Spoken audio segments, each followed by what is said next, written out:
காஞ்சனா படம் பார்த்திருப்போம். அந்த படத்துல ஒரு பாட்டு வரும், சங்கிலி புங்கிலி கதவு திறன்னு. அதுல ரைட்ல அப்படியே எடுத்து ஒரு படம் பார்க்கனா அந்த படம் தான் சங்கிலி புங்கிலி கதவு திற. அந்த படத்தோட கதை என்னடா அப்படின்னு கேட்டீங்கன்னா, ஒரு ஜாலியான ஒரு கமர்ஷியலான ஒரு படம். அதுவும் வந்து ஒரு பேய் லவர்ஸ்க்குலாம் பிடிச்ச ஒரு படமா இருக்கும். காமெடி பேய இந்த படத்துல நிறைய பேர் வந்திருப்பாங்க. இந்த படத்தோட டைரக்டர் வந்து ஐக், கமலோட அசிஸ்டன்ட். எப்படி இருக்கு படம் அப்படின்னு கேட்டீங்கன்னா, அந்த படத்தோட ஃபர்ஸ்ட் கதையை சொல்றேன். ஜீவா இருப்பாரு, ஜீவாவோட அம்மா வந்து ராதிகா இருப்பாங்க, அப்பா இருப்பாங்க. 3 பேரும் சின்ன வயசுல இருந்து வாடகை வீட்டுல இருப்பாங்க. வாடகை வீட்டுல பல பிரச்சனைகள் வரும், அவமானங்கள்லாம் உருவாகும். அதுல ஜீவா வந்து சபதம் பண்ணுவாரு, மா ஒரு பெரிய அரண்மனை வாங்குறேன், அதுல ராணி மாதிரி நான் வாழ வைக்கிறேன் அப்படின்னு. இவரோட ஆசை அது இருக்கும் என்னன்னா, பெரிய ஆள் ஆகுவாரு. பெரிய ஆனவனே ஒரு அரண்மனை வாங்குவாரு. அந்த அரண்மனை வாங்கினா அந்த அரண்மனை வந்து ஒரு பழைய அரண்மனை, பாலடைஞ்சு போன ஒரு அரண்மனை. சொல்லும் போது தெரியல அந்த அரண்மனை ஒரு பேய் இருக்கும்னு சொல்லிட்டு நம்ப வைப்பாரு. அந்த அரண்மனை வந்து விலை கம்மியா வாங்கிடுவாரு. அதுக்கப்புறம் தான் தெரியும் உள்ள போன உடனே உண்மையான அவங்க வந்து ஒரு பெரிய ஒரு பேய் இருக்கு. அந்த பேய்லாம் யாரு, எதுக்காக இந்த ஃபேமிலி துரத்துறாங்க, இந்த ஃபேமிலி உள்ள போய் மாட்டி என்ன ஆகி வெளியே வந்தாங்க, இந்த மாதிரி பல குழப்பங்கள்லாம் இருக்கும். கடைசியில அரண்மனையில அப்படி என்னதான் நடந்துச்சு அப்படின்ற அந்த படத்தோட கதை. படத்தோட ஹீரோ ஜீவா ஆஸ் யூஷுவல் செம்ம ஜாலியா பயந்த ஒரு பையன் மாதிரி ஒரு பக்கம், இன்னொரு பக்கம் இன்னோசென்ட்டா ஒரு ஜாலியான ஒரு பையன், ஒரு காமெடியா செம்மையான ஒர்க் கொடுத்திருக்காரு. அடுத்து ஸ்ரீதிவ்யா இருக்காங்க இந்த படத்தோட ஹீரோயினா. இந்த படத்துக்கு எப்படி அவங்களுக்கு ஒரு சாங் இருக்கும், டுவெட் சாங். அந்த டுவெட் சாங்கையும் தூக்கிட்டாங்க போல தெரியுது.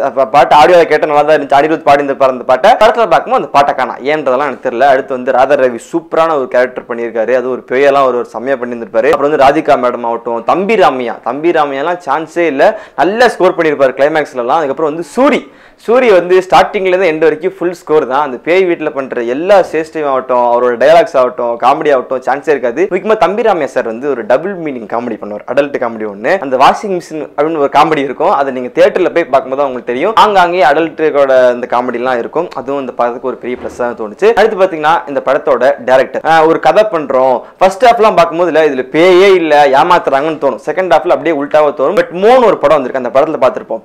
பேய்னு சொல்லி இவங்க நடிச்சு காமிப்பாங்க, ஆனா உண்மையா பேயா வந்துடும். அதே கண்டென்ட் தான் ஒரு வேற மாதிரி பண்ணிருக்காங்க அந்த படத்து மூலியமா. அடுத்து இந்த படத்தோட மியூசிக் விசால் சந்திரசேகர் பண்ணி இருந்திருக்காரு.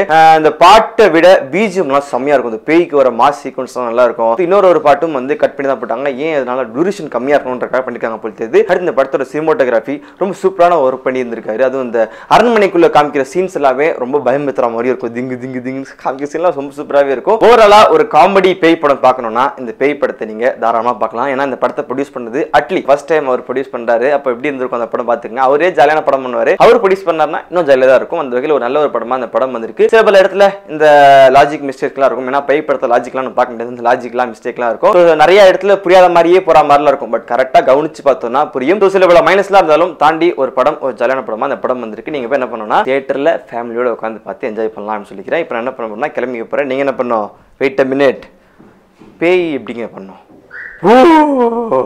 காமெடியா இருக்கும். வேணாம், லைக் பண்ணுங்க, கமெண்ட் பண்ணுங்க, மறக்காம சப்ஸ்கிரைப் பண்ணுங்க. ஒரு பேயை ஷோ பண்ணா எப்படி, வேணாம், நான் நல்ல பையன். பாய்.